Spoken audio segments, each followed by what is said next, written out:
Voruna Prime is here in all her savage glory, led off the leash to hunt down anyone foolish enough to cross her path or look at her the wrong way. She's arguably one of the best melee frames in the game, with her abilities certainly being more melee inclined. But that doesn't mean that's the only thing she does, because she can be an incredibly powerful ranged weapon platform with a silly amount of damage and status spreading to really benefit both playstyles, and can even be a potent close range caster on top of that. Because of how her kit works, even though we only have 3 builds today, she can be played in numerous different ways, technically 12 to 18 different playstyles with just what I'm talking about today, but because she's so incredibly versatile with so many different desirable helmet choices, there's potentially hundreds of different combinations out of these 3 builds, and with her Prime's increased stats and my favorite new arcane, she's got some really great survivability options on top of that really brought her into another level of enjoyment for me personally. So let's get right into her abilities for those who don't know how she works, or as a quick refresher, a quick chat about some survivability options, and then let's get into the builds. Voruna's passive has 4 different effects depending on how you'd like to play it, and you can swap the effect during the mission for various reasons if you feel like you need to. When you hold cast any of her abilities, it'll active one of her passive's 4 different functions. Her first ability will give you increased parkour speed, her second will give status immunity, which is what I mainly use, as status effects are the bane of Voruna's survivability, as well as it protects from knockdowns, as that's technically a status effect. Her third will give you 100% heavy attack efficiency, but the game hard limits it to 90%, so that extra 10% only kicks in if you've got a Raven with a heavy attack efficiency negative, and her fourth will stop you from getting downed once every 60 seconds. Like I said earlier, since you can change her passive on the fly in missions, you can use whatever you need to when you need to use it, like more parkour velocity to get from objective to objective faster, but the status immunity is just so valuable for her that that's what I always use and what our build today will be assuming that you're using. Also, if you helmet over one of her abilities, that part of the passive will no longer be available to Voruna.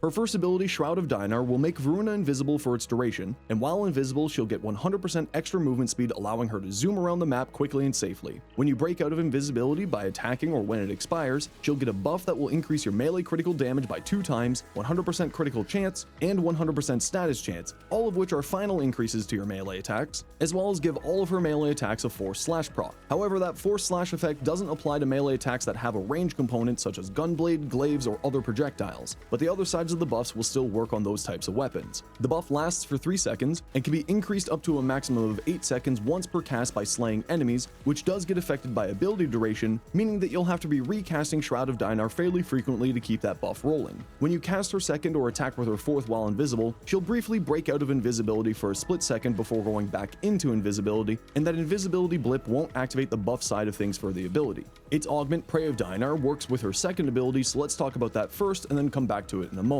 Fangs of Raksh is incredible and makes Voruna an insane status monster. When cast, you'll leap at an enemy in your reticle and apply 5 random status effects of the standard 13 different effects. For impact and puncture, it will only apply 5 stacks of those, as that's the maximum amount that those effects can be applied normally, and for all the other effects, it'll apply 10 stacks max with each cast. Since it's always 5 different status effects that get applied on the first cast, this makes Voruna amazing with any weapon that likes to use Condition Overload or the ranged weapon equivalents, giving 400% damage for melee rifles or shotguns, and a mighty 600% damage for secondaries with just using Fangs. When the enemy you jumped on dies either to your melee or range attacks or its own status effects, it'll spread the 5 effects that you applied with Fangs to all enemies within range, but only if the effect is still active on the enemy. So if one of the effects expires but the other 4 don't, then those 4 status effects will be spread and the expired one won't. And it will only spread the 5 status effect types that were applied by the first casting of Fangs, so multiple castings won't carry over the subsequent castings' effects. The really neat thing is that the status spreading from an enemy being finished off while being affected by Fang's status effects will ignore line of sight restrictions, allowing it to spread status effects to enemies hiding around corners or out of sight. Further, it doesn't need to be the original effects from the first castings remaining on the enemy in order for them to be spread.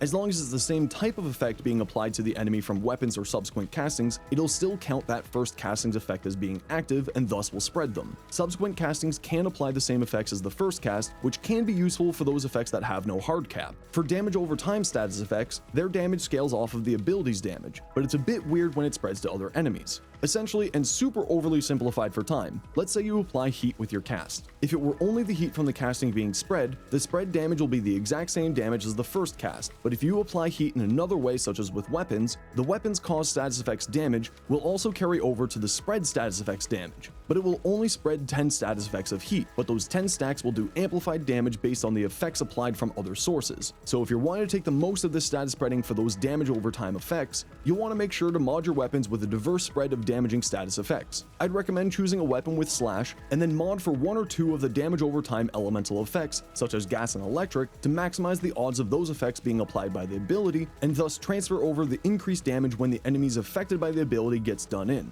This can be incredibly powerful and actually makes Voruna a fantastic nuking frame for not just melee but also range attacks, so I highly recommend trying out different status combinations on your weapons to find the one that works best for you. Okay, time to loop back to Shroud of Dynar's augment, Prey of Dynar. This augment will mark out an enemy while you're invisible or affected by the Shroud buff with this glowing aura around them that will single them out as your target, giving them a damage vulnerability debuff. When you cast Fangs on that enemy, it will drastically increase the spread range of Fangs when you finish that enemy off. Not just that, but the range increase from Prey of Dynar is multiplicative to range on Voruna, which is stupidly good. Seriously, this thing can get really insane and is basically a mainstay on most Voruna builds these days for a reason. One thing to keep in mind is that the aura highlight on enemies can be seen through terrain, and is based on the energy colors that you have on your frame, so I definitely recommend choosing something very noticeable, especially if you're like me and like to use the enemy highlight accessibility setting, because it can get lost in the sea of soon-to-be victims if you don't choose an energy color that stands out. Also, if the targeted enemy dies before you can get to them, the ability will mark out a new target, which will also happen if you kill them with your fourth ability, Ulfrun's Descent, which we'll go over in a minute.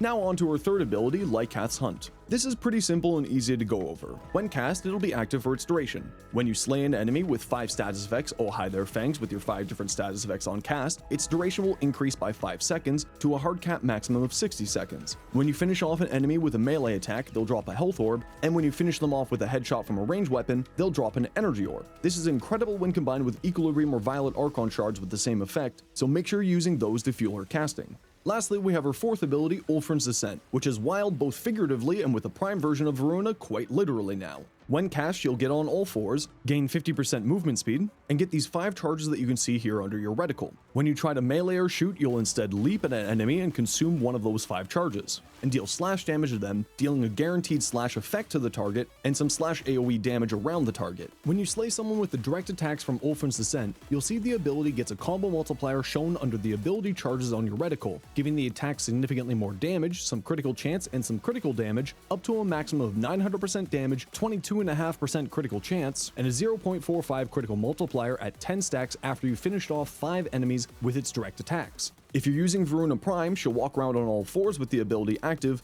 but sadly normal Voruna won't do that. It also has some really potent synergies with all of her other abilities. While Shroud of Dynar is active, Ulfrun's Descent will have 100% critical chance, and the critical multiplier of Shroud will affect Descent slash damage. And as we mentioned during the Shroud of Dynar section, you'll still maintain the invisibility of Shroud while using Ulfrun's Descent, however you'll quickly blip in and out of invisibility on attack. And while it's technically not a melee attack, its direct attacks will count as a melee attack for Lycath's Hunt, spawning health orbs. Finally, Fangs will increase the damage that Ulfrun's Descent does while the enemy is affected by its status effects. Because of that invisibility blipping thing, Arcane Crepuscular won't work here unless you're using a companion who will give you invisibility like the Shade Sentinel or the Hero's Kubro, and Ulfrun's Descent's attacks technically count as an ability and thus won't break that invisibility function, allowing you to gain that critical multiplier from Arcane Crepuscular. Oh, also, if you recast the ability while there's still charges, it'll turn off Ulfrun's Descent, which can be useful if you're using a Helminth, as while you can cast any of Voruna's native abilities while in Descent, you can't cast any Helminth abilities. So you'll need to turn it off, cast the Helminth, then turn it back on, but keep in mind that the damage multiplier won't carry over while you're doing this. Ulfrun's Descent has an augment that's basically mandatory if you're wanting to focus on this ability called Ulfrun's Endurance. As we said a second ago, each attack with Ulfrun's Descent will consume one of its 5 charges, and once those 5 charges are consumed, the ability will turn off, and you'll lose that damage and critical buff from the combo multiplier. But this augment will make Ulfrun's Descent regain charges from any enemy succumbing to its slash procs from Voruna's abilities, including Helminth abilities. Honestly, this really should just be baseline a part of the ability because it's basically 100% needed for Descent to work, especially in the endgame. Okay, so with that out of the way, let's chat about our survivability options before we get into the builds. While invisibility is basically invincibility in Warframe, Voruna doesn't necessarily always want to be invisible in order to gain the bonuses from Shroud of Dynar's buff, not to mention AoE damage from Eximus units or other such things, so it's a smart thing to bring another form of survivability outside of invisibility, so we've got 2 answers to that problem. Each of the build's survivability can be done in 2 different ways, shield gating or health tanking with arcane persistence, and so each build will have 2 different mod versions, which I'll show each of those variations in the build sections. With the high amount of casting that Voruna is doing with her regular gameplay loop, shield gating is incredibly easy to do and maintain. However, my preferred way to play is with Arcane Persistence, as I'm personally not a big fan of shield gating. I'm using triple Umbra mods to get her armor up to the needed 700 to activate Arcane Persistence, as well as the set bonus for increasing Umbral Vitality and Intensify for more health and strength. But if you don't want to use triple Umbral mods, or are using a normal Voruna who doesn't have enough armor to use the triple Umbral mods to get to the 700 armor, a regular Vitality and health conversion will do you perfectly fine from all the health orbs generated from Lycath's Hunt and a companion with Synth Deconstruct. For gun platforming, I'd recommend using a weapon that has a healing function on it like the Basmu, Hema, or the Paris or Furus with their augments, but a companion with Synth Deconstruct, Restorative Bond, and Hunter Recovery will give Voruna enough healing to not worry about it too much. Also with the Basmu, Hema, and Paris Incarnate, they all get multiplicative damage from Galvanized Aptitude, playing incredibly well into Fangs' status applications, making them outrageously powerful options to use with a Persistence Voruna. And here's my builds for all three of those weapons. Like we said when we were going over the passive, all of the builds are made assuming that we're mainly using the status immunity passive from her second ability, since status effects are the bane of both of these survivability options. Toxin procs will go through shield gating, causing you to die very quickly, and Magnetic will turn off Arcane Persistence, Corrosive and Heat will drop your armor enough with the triple Umbral set to turn it off as well, and Slash Effects damage goes through its damage limiting function, so make sure you've got that version of the passive active when you're in the thick of things. Like always, I've made my Archon Shard options work with all of the builds here, but you may want to make some adjustments depending on what kind of playstyle you're wanting to lean into. Here I've gone with one Amber Cast Speed Shard to make our many abilities that we're using in our gameplay loop a bit faster, and I've gone with two Violet Shards with the Equilibrium function, but if you don't have Violets to spare, just swap out the flow on our builds today with Equilibrium and these Violet Shards with Azure Shards to increase our maximum energy. And honestly, if you're good on your casting, you can probably get away with just one Violet Equilibrium Shard. These two Crimsons giving ability strength are flex spots, so swap in what makes sense for you, such as increased melee critical damage shards if you're focusing on that side of the gameplay. Alright, on to the builds. Our first build is my take on the classic Prey of Dynar Voruna build, and like we said earlier, this can be played either as a melee, gun platform, or even caster by spamming Fangs on enemies depending on your personal preferences. The idea here is that you activate Shroud of Dynar to find your target, then cast Fangs on that target to get the status effects applied to them, and once you finish them off with either your melee or ranged weapon, Prey of Dynar will greatly improve the AoE status spreading of Fangs, and if you were lucky enough to get a damage over time effect from Fangs that matches ones that you've brought on your weapon because that whole extra effects increasing Fang spread effects damage thing that we mentioned earlier, she'll nuke everything over a completely insane range because of Prey's range increase being multiplicative with your modded range and Fang's AoE spreading piercing line of sight. Like, it's actually wild the amount of damage this combination does and makes Voruna an outrageously strong nuke frame. Because of how versatile this build is, you can slap on whatever helmets you feel like, but here's some of the ones that I'd recommend for you to try. Rhino's Roar is honestly the best choice, as it will increase your weapons and abilities damage, but its buff will also technically apply twice to damage over time status effects, making it an incredibly strong choice. If you're not into Roar, then any good weapon platforming helmet will do you well. Mirage's Eclipse, Zaku's Zada's Whisper,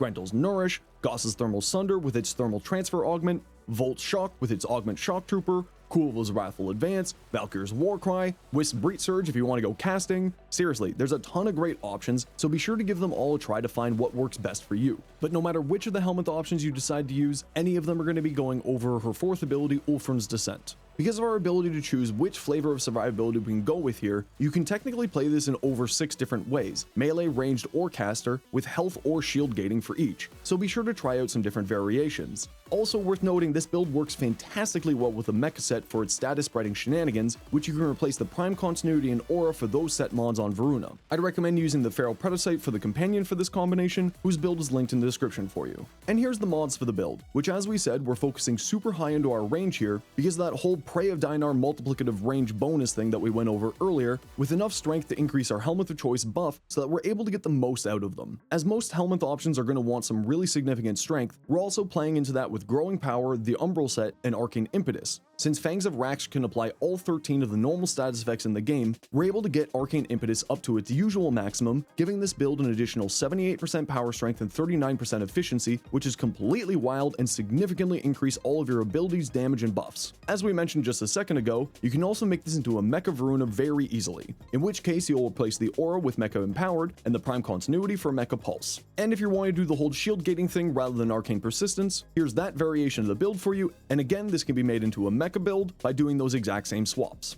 Since Voruna Prime can now run on all fours at you and sprint at full speed like Shia LaBeouf, We of course also have an Ulfrun's Descent and Endurance build. Like we explained in the ability section, this is basically kind of sort of a caster, where you go invisible with Shroud to increase Ulfrun's Descent critical chance and slash damage, then cast Fangs on an enemy to increase Ulfrun's damage to a target, then pounce on those enemies to tear them apart with Descent and rinse and repeat. Don't forget that Shroud's invisibility will continue even while attacking with Descent, but it does break you out of invisibility for a split second on each attack. But that shouldn't really be all that big of an issue with our survivability options that we mentioned earlier. Here, I'd recommend to not use a helmet because of the synergies that Ulfrun has with her other abilities, and the fact that you have to turn off Ulfrun's Descent in order to cast a helmet, thus removing Ulfrun's bonus damage. But if you're wanting to, then I'd probably swap out Lycath's Hunt for Roar because of how Ulfrun's damage is calculated. Other buffs aren't really going to affect it, so there's not really any other major main choice. But I will say that Yreli's Aqua Blades is a really fun choice and will also help to activate the slash aspect of Ulfrun's Endurance Charge Restore function.